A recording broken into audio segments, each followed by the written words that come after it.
Nous avons un petit quart d'heure pour les questions.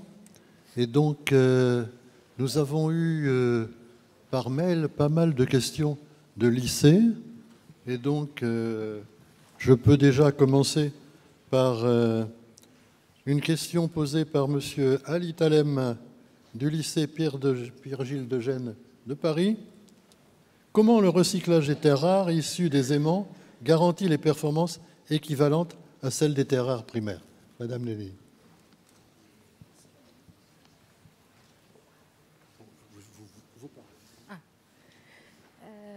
Donc, comme je l'ai mentionné, mais très, très vite, la boucle longue, c'est une des solutions parce que cela permet en fait de revenir à la molécule initiale, c'est-à-dire imaginer pour faire un aimant à une performance donnée, il faut faire un oxyde de néodyme ou un néodyme métallique qui a 99,9% de pureté. Donc quand je vais collecter un aimant oxydé qui a vécu, en dissolvant complètement cette poudre d'aimant et en reséparant, purifiant pour refaire le même atome, le même métal, donc néodyme avec la pureté demandée, je vais garantir cette performance. Après, sur la boucle courte, il y a aussi beaucoup d'innovations et beaucoup de travail qui a été fait, notamment sur des procédés de décryptation en hydrogène des poudres d'aimant qui permettent aujourd'hui d'atteindre des performances assez importantes. Mais la boucle longue est une bonne solution. D'accord. Alors une autre question plutôt sur l'aluminium. Est-ce qu'on peut recycler l'aluminium à jamais? Oui. Oui, j'étais peut-être donc intrinsèquement, je pense que la situation est assez similaire au verre, c'est-à-dire qu'intrinsèquement, l'aluminium il est recyclable à l'infini. La canette, alors je n'ai pas donné le chiffre, hein, une canette d'aluminium par an, ça fait, si vous prenez l'atome d'aluminium dans une canette, il va passer 3 fois dans le four en une année. Donc intrinsèquement oui, mais le challenge, comme pour le verre, c'est la séparation par famille d'alliage et donc de ne pas mélanger la canette avec le bloc moteur de la voiture, par exemple. Mais intrinsèquement, oui. Bien. Alors, une question pour M. Arnal, de Mohamed Louedi, du lycée Albert Schweitzer de Rancy. Quelle différence y a-t-il entre le recyclage du verre plat et le recyclage des autres verres? Donc, alors là, je vais vous donner juste 3 verres. L'emballage, donc on en a parlé. Donc, la grosse différence, c'est la collecte. Donc, la collecte qui est réalisée par les consommateurs. Ce qui nécessite aussi un traitement très fort derrière, puisque finalement, quand on récupère les bennes, souvent on peut avoir des pollutions parce que les gens ils ont mis n'importe quoi dedans. Donc on est obligé d'avoir du tri manuel, puis ensuite du tri mécanique, des aimants, des détecteurs de métaux non magnétiques, du tri optique, donc beaucoup de contrôle derrière pour un recyclage. Si je prends l'isolation, la fibre de verre, donc là, la difficulté qu'il va y avoir, c'est de refondre tout en brûlant donc, toute la partie liant qui a été mise derrière. Donc là, en fait, il y a un pré-traitement qui est réalisé sur un autre four avant la fusion même. Pour le problème du verre plat, en fait, c'est de la difficulté qu'il y a eu à se mettre dans le mouvement du recyclage, sachant l'impact très fort qu'il y a sur la production d'une petite pollution. Donc, je dirais que la grosse différence, c'est vraiment la petite pollution. Voilà, le plateau, on le casse parce qu'il y a 1 milligramme de défaut au milieu. Et donc, on ne peut pas se permettre d'avoir des polluants qui interviennent. Donc dans ce cadre-là, on est obligé vraiment d'avoir, dès le début, une séparation très propre des verres. Et en fait, on a fait déjà le travail depuis des années avec nos clients, où on a donné des bennes différentes pour les éduquer aussi et leur expliquer, voilà, une vitrocéramique, une plaque que vous mettez pour un four ou une cheminée, si vous le mettez au même endroit, voilà ce que ça fait en termes de défaut, en termes de non-production. Donc c'est vraiment le niveau de qualité atteint et après la filière qu'on s'est donnée. Merci. Une question pour M. Douaré, d'un élève toujours du lycée Albert Schweitzer de Rancy. Quelle propriété physico-chimique du caoutchouc justifie son utilisation dans la fabrication d'un pneu? Alors, un caoutchouc, c'est ce qu'on a. La propriété clé, c'est viscoélastique. C'est-à-dire que c'est élastique, donc ça se déforme et ça revient à sa propriété, à son élongation initiale. Et c'est important, hein, quand le pneu tourne, s'il se déformait et puis qu'il restait déformé, ça ne marcherait pas tellement. Donc il faut qu'il soit élastique. Et il faut qu'il soit visqueux aussi, parce qu'on a besoin de... La viscoélasticité, c'est un phénomène qui dissipe de l'énergie dans le matériau. Et quand on veut freiner, par exemple, on transfère de l'énergie mécanique vers l'énergie thermique. Et c'est une partie de ce transfert est fait par la viscoélasticité du matériau. Donc, la viscosité du matériau. Donc, l'élasticité, bon, c'est pour la déformation et que ça revienne à sa déformation initiale. Et la viscosité, c'est plus pour transférer l'énergie mécanique de la vitesse du véhicule en thermique pour freiner, en fait. Donc c'est vraiment, c'est pas des polymères comme le polyéthylène, comme les polyolépines, c'est des matériaux viscoélastiques. Merci. Alors une question pour Madame Chirette du lycée Notre-Dame des Oiseaux à Verneuil. Qu'en est-il des plastiques en mer? Alors les plastiques en mer, effectivement, comme je l'ai mentionné, je pense que c'est toujours l'image qu'on a des plastiques. Et j'espère que vous avez bien assimilé toute la pyramide qui nous amène jusqu'à ce que le plastique se trouve en mer. Si le plastique se trouve en mer, c'est bien que quelqu'un l'a jeté. Donc je pense que c'est important, en tant que citoyen, d'être responsable de ce comportement. Donc ça, c'est le premier aspect. Le deuxième aspect, je pense qu'il ne faut pas le nier. Aujourd'hui, il y a énormément de plastique en mer. Nous, en tant que producteurs de matières plastiques, on essaie d'agir à notre périmètre. C'est-à-dire, qu'est-ce que nous, on peut faire à notre périmètre? Donc, à notre périmètre, nous, ce qu'on fait, c'est on essaie, sur notre production de matières plastiques, de faire en sorte qu'il n'y ait pas de granulés qui s'échappent dans la nature. Ça, c'est le premier point. Deuxième point, c'est vous avez vu toutes les initiatives et la technologie qu'on investit sur le recyclage des plastiques, parce que je pense que ça, c'est aussi un devoir en tant que fournisseur de matières premières d'essayer de réduire l'empreinte environnementale sur le recyclage des plastiques. Donc voilà ce que nous, on peut faire à notre périmètre. Mais ce sur quoi j'insiste énormément, c'est le plastique qui se retrouve en mer parce qu'il y a quelqu'un qui l'a jeté. Donc on a tous une responsabilité collective, pour faire attention à notre utilisation de plastique, et deuxièmement également, et on l'a entendu sur toutes les interventions, c'est le tri. Parce que je pense qu'on ne favorisera le recyclage, peu importe la matière, si on trie d'une façon responsable.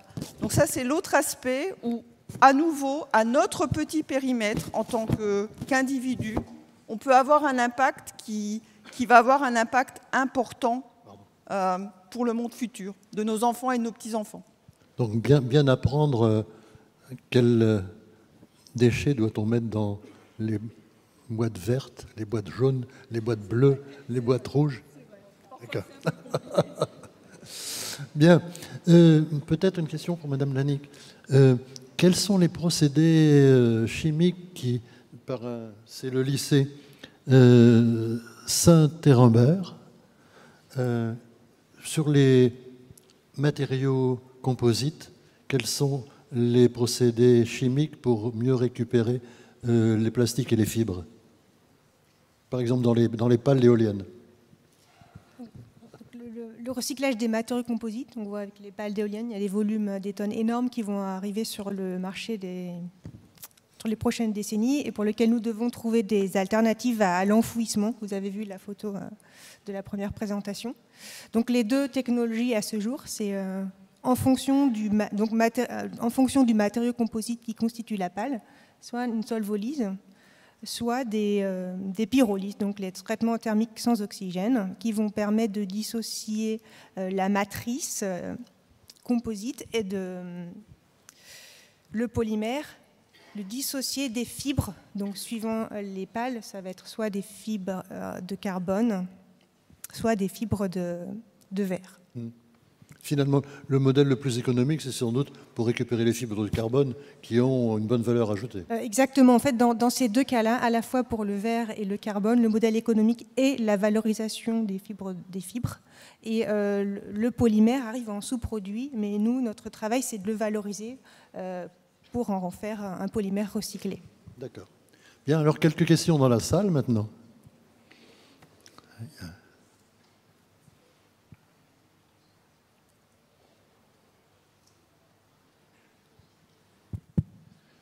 Dominique Chauvin, prospectiviste. Ma question concerne aussi les deux présentations du début. On n'a pas trop insisté, sans doute par manque de temps, sur la recyclabilité qui, à mes yeux, est la plus importante parce qu'elle se fait naturellement dans la nature sous la forme de la biomasse, qui est le cycle du carbone pour recycler le carbone, pour recycler le CO2 depuis l'atmosphère.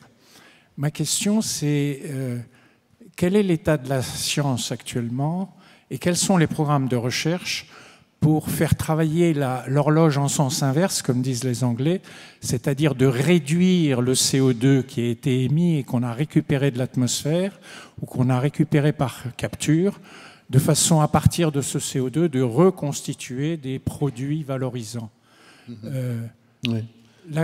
Ma question est double parce que par rapport à ces programmes de recherche et à cette valorisation du CCU, on a une pression très forte actuellement du gouvernement depuis quelques mois pour faire du CCS, c'est-à-dire de mettre ce carbone en gros séquestré à la poubelle, j'allais dire. Donc, quelles sont les actions ou les incitations qui peuvent aller dans l'autre sens, c'est-à-dire valoriser ce carbone, et en particulier le carbone biogénique, qui est une valeur rare et tout à fait essentielle pour refabriquer ces produits, alors que ce carbone biogénique, qui a donc une valeur, il est actuellement incité à être capturé et séquestré. C'est peut-être M. Amouroux qui pourrait répondre à ça.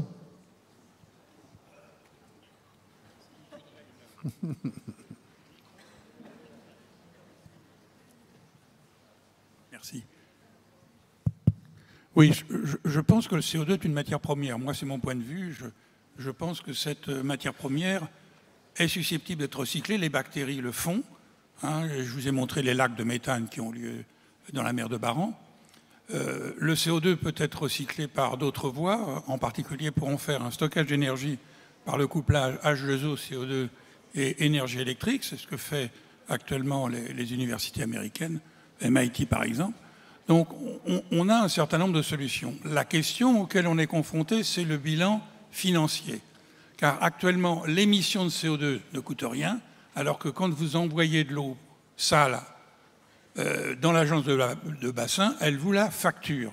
Donc si on veut faire un bilan financier, il faut que l'on ait une logique qui réponde aux lois économiques de nos pays.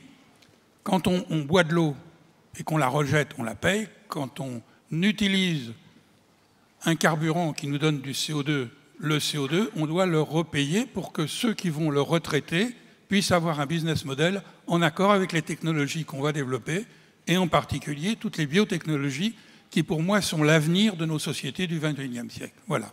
Oui, merci. Deux questions. Là-bas, loin. Là-bas. Une jeune fille.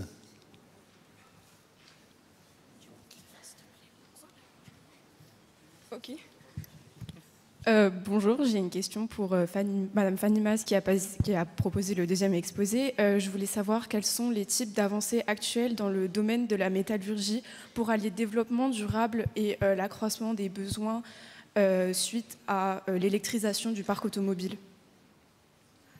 Merci pour la question. Alors, je vais répondre vraiment aluminium. Globalement, nous, sur la partie, donc, le véhicule électrique, c'est un c'est un moteur de croissance, on va dire, de l'aluminium. Hein. Les prévisions, alors je n'ai pas les chiffres exacts ici, mais donnent une utilisation de l'aluminium de plus en plus importante sur un véhicule électrique par rapport à un véhicule thermique.